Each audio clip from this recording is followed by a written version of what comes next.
Monoral.net est une très belle application créée par Laurent Abal pour entraîner nos élèves très facilement à l'oral.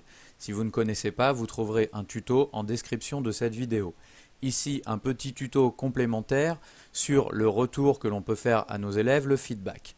Donc lorsque vous avez créé une activité, voilà, ici par exemple Expo Tuto 2, eh bien vos élèves se sont enregistrés et vous récupérez donc leur enregistrement. Ici par exemple, j'ai celui d'Ivan que je peux écouter. Voilà. Bonjour, je vous présente donc mon exposé sur tel sujet. Etc., etc. Je peux le réécouter à volonté, je peux le télécharger si je le souhaite, et donc je peux ici lui proposer une correction. Alors une correction écrite, voilà, par exemple un oral de qualité, etc., etc. Mais plus intéressant peut-être, vous pouvez également enregistrer une correction audio. Donc voilà, je clique, il me suffit donc de cliquer, et c'est parti.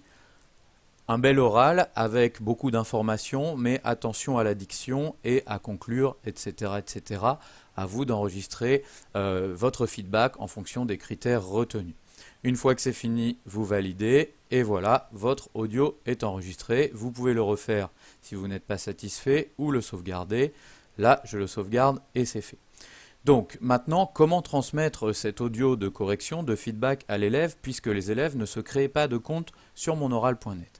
Deux solutions. Alors il vous suffit de cliquer sur imprimer ce contenu.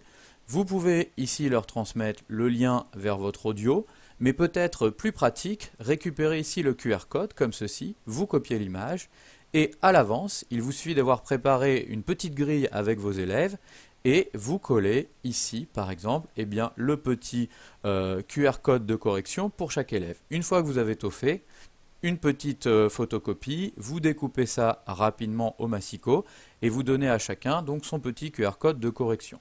Alors évidemment, ça prend un petit peu de temps, mais lorsque la grille est prête, on peut la réinvestir pour plusieurs euros et puis on peut penser à faire ça pour des euros robustes, pour quelque chose d'important comme un oral d'entraînement pour le grand oral au bac ou alors pour l'oral du DNB au collège. En tout cas, c'est très pratique puisqu'évidemment, derrière, on peut offrir un feedback complet à nos élèves.